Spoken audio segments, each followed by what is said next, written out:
Hello and welcome to Digital Farm TV Rural News. I'm Andy Walker.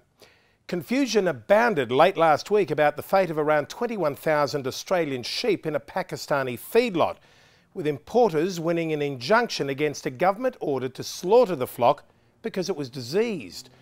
Despite being given the all clear by Pakistani quarantine authorities and a negative disease test carried out by the National Laboratory, local authorities ordered the mob's destruction after a second test carried out at a poultry centre found the animals were sick and unfit for human consumption.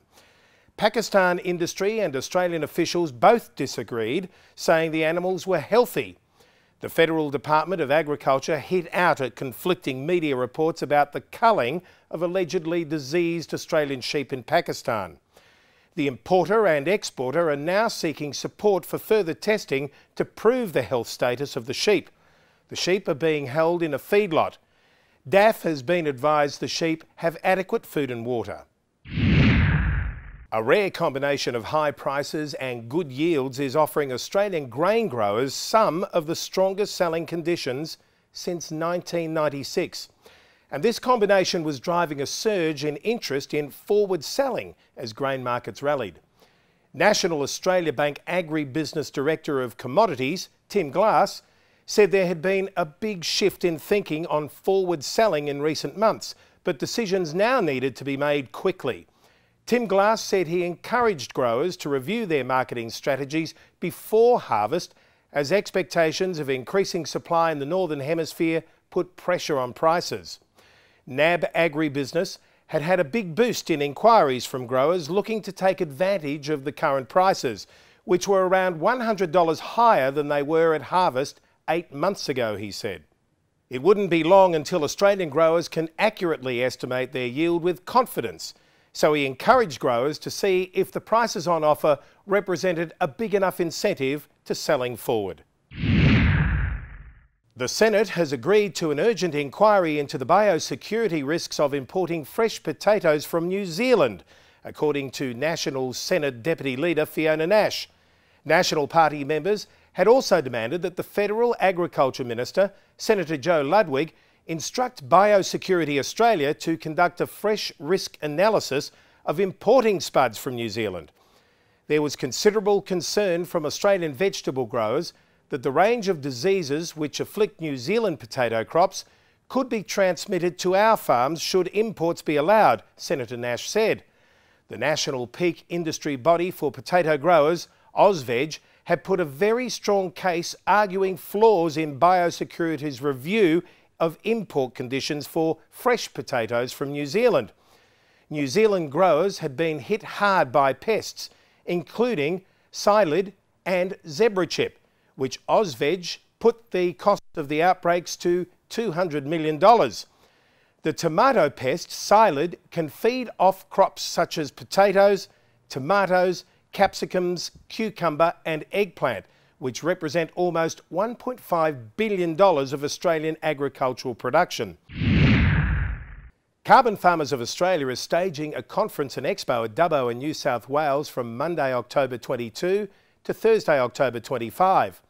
On the conference agenda will be a diverse range of carbon-related topics and activities, including Carbon Farming 101, Learning the Basics, Carbon Farming Conference, Carbon Farming Expo, Advanced Carbon Farming, National Carbon Cocky Awards. CFA is a not-for-profit company that helps farmers enter carbon markets. The company's principals appeared as expert witnesses before the Senate inquiry into the Federal Carbon Farming Initiative legislation last year. A State of the Nation report into animal welfare in Australia has emerged as one of the key priorities for the coming year, following a gathering of more than 120 delegates in Canberra for the 6th National Workshop of the Australian Animal Welfare Strategy.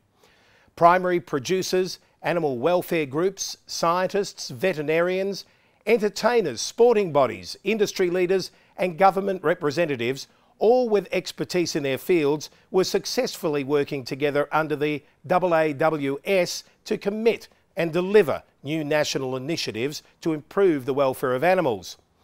AAWS was a national plan which guided activities aimed at improving the welfare of animals, as well as providing Australia and international communities with an improved appreciation of animal welfare practices in this country. The workshop had shown that despite the varied backgrounds and interests of its members, they are united in the desire to improve the welfare of all animals, AAWS Advisory Committee Chairman Dr. Gardner-Murray said.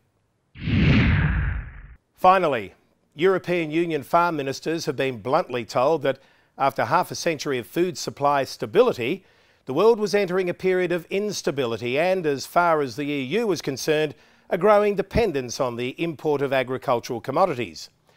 The chair of the European Parliamentary Agriculture Committee, Paolo De Castro, warned that the world was on the brink of another food crisis. This would be the fourth time in less than 5 years this had happened, he said. The only answer to the present wild fluctuations in prices, in his view, was to make food security within the EU a cornerstone of the forthcoming reform of the Common Agricultural Policy, or CAP.